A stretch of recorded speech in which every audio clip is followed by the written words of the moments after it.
Things are very much on track for a new face on the Sunshine Tour. Luke Jerling's career is getting off to a fast start. There's a drive and a will to win, whatever the sporting arena.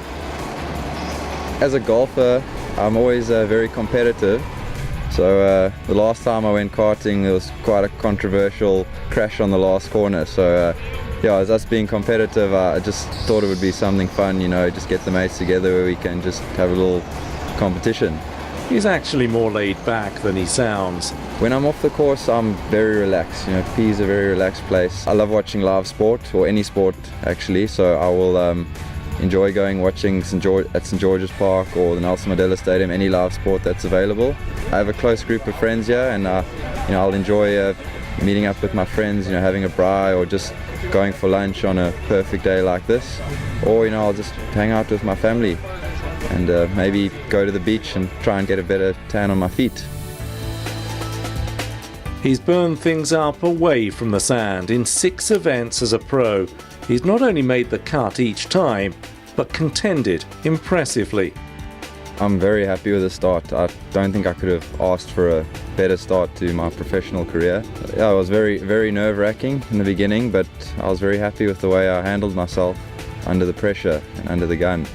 And now I'm just looking forward to getting back out there on the winter tour. He'll resume with the knowledge that is already demonstrated he's got what it takes. For instance, there was the Zimbabwean Open. I think the biggest thing that pleased me, I shot 67 my first round on a tough golf course. I was ecstatic, but I got a lot of media attention being close to the lead, which I was not used to. So I felt like a lot more pressure going into the second round. I felt like there was more expectations on me, and to just play a really solid second round. I hit the ball even better than the first round, didn't make as many putts, but that just proved that under that sort of pressure I could play under that pressure, and I was just very happy with the way I handled myself then. He'd shown his tenacity and application as an amateur at the Sunshine Tour Q School. It was huge for me, especially from a confidence perspective, because the tour school has now gone to 2 stages, and it was much more of a grueling test and on a pretty tricky golf course. And I was incredibly happy with the way I handled myself. And there were tough times, and I felt like I showed a lot of perseverance and got through all the tough moments. And yeah, what a relief once it was finished, and knowing you have a tour card and you can play amongst the pros that you looked up to. Port Elizabeth Golf Club is where you'll find him practicing. The country's second oldest club has witnessed the 25-year-old grow and influenced the way he plays. I had a fairly successful junior career. I won the SA Boys Match Play. I got chosen for the junior team to go to Japan, and then I went to America, went to college, had some success there, and also struggled quite a bit there. Coming back home, I started off, I had some really tough times.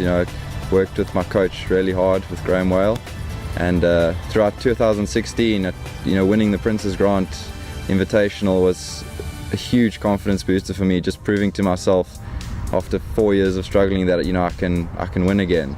And I think since Prince's Grant Amateur, my game's just gone in leaps and bounds forward, and I've just built off that confidence, month by month going into the professional career.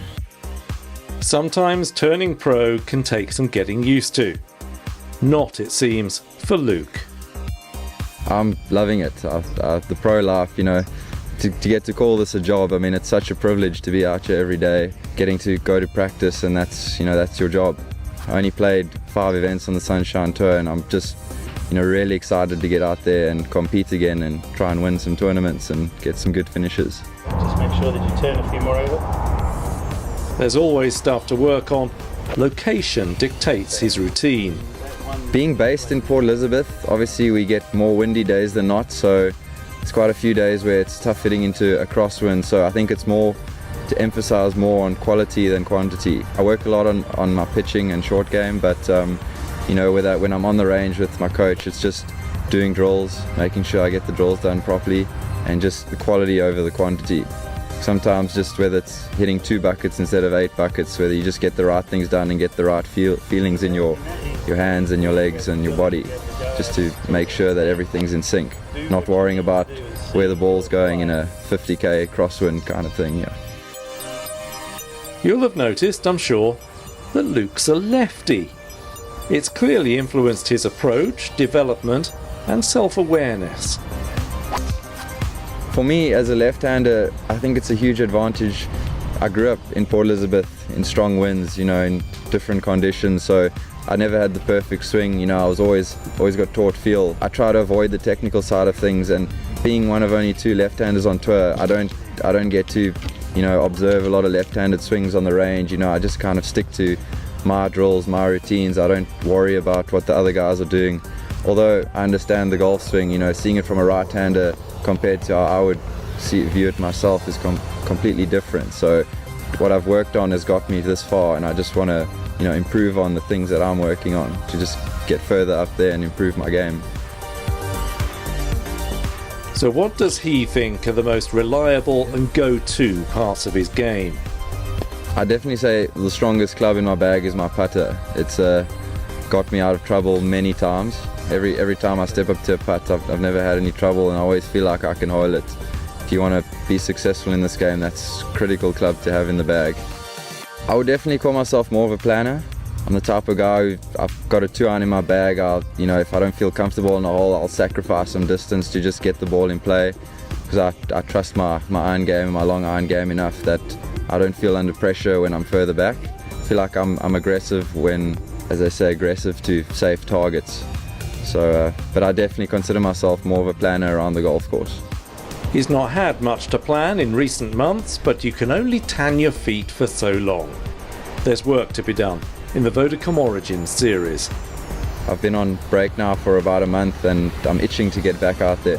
I feel like I'm well rested. We've got a lot of 8 weeks on the road now. That's going to be a lot of traveling, but that's part of the job, and I really enjoy it, and I can't wait to get out there and get on the first tee again.